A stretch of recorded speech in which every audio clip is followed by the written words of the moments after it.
What's good, people? Just finished the Leinster game, and you know what? Forget the intro, everything. Just Leinster, guys. 76-5. This is the kind of performance that everybody was expecting Leinster to come out with. This was the kind of performance that Leicester needed prior to that Saints game.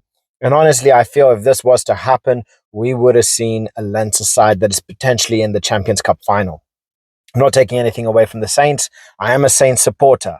But this is the kind of performance that Leinster needed. Looking at it from a Leinster perspective, from a Leinster fan perspective as well.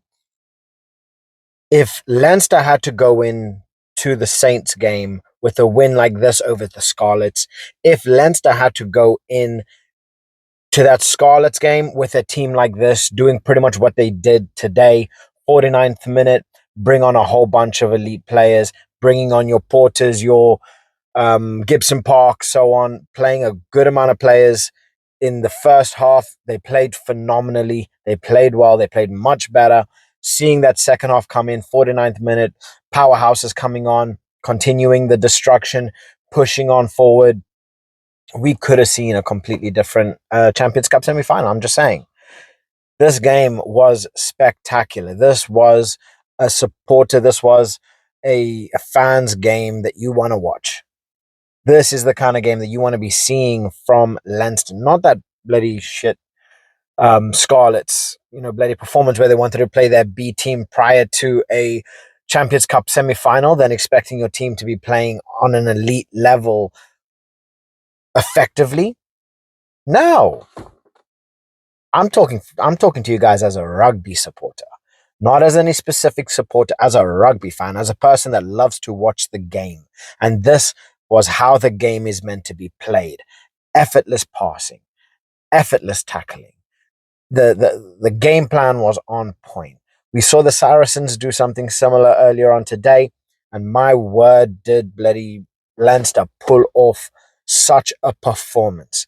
Brilliant performance by Sam Prendergast, where he banged himself in 6 conversions, got himself a try. Kelleher starting off the game so strong, and we saw this is how Leinster should have started up against the Saints. Pressure, pressure, pressure, pressure.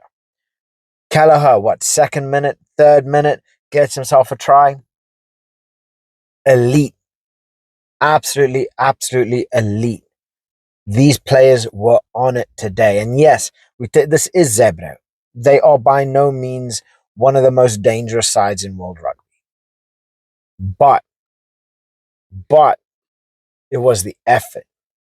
It was the desire. It was that drive that made the difference here. They broke him down like it was butter, but you look at the passing. You look at how they were connecting with each other. Brilliant. Absolutely, absolutely brilliant. From Kelleher to Lowe, brilliant.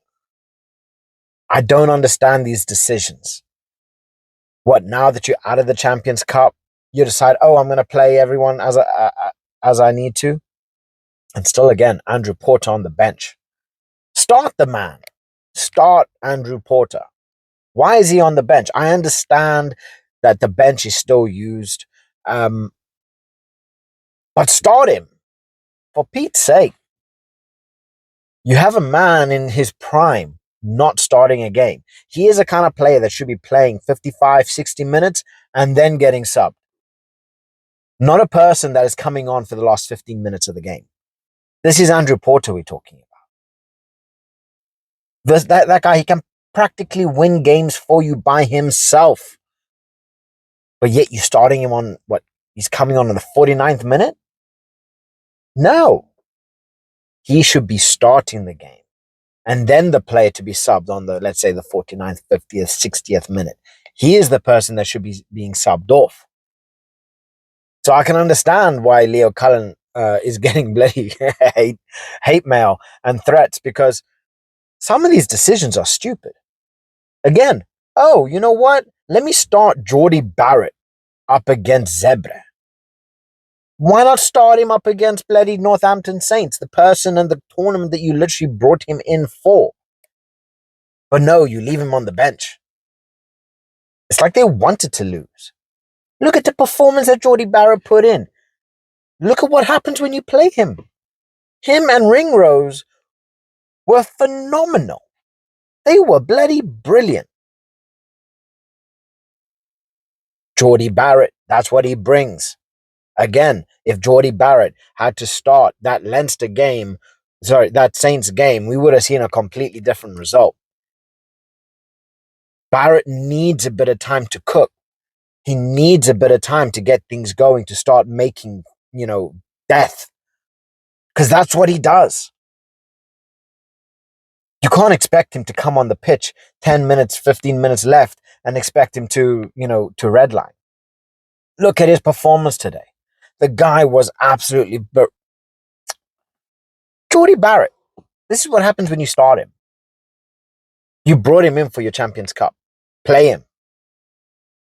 Leo Cullen decides, oh, you know what, I'm going to play them. 75 points.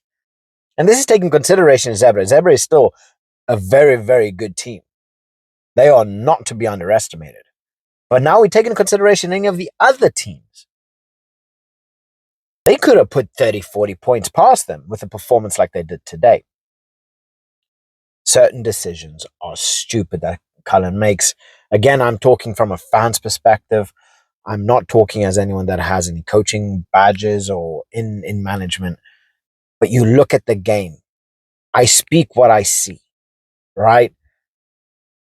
Night and day. Why are you putting in the performance after you just lost one of the biggest games of the season? These are the kind of performances that you need to be putting in prior.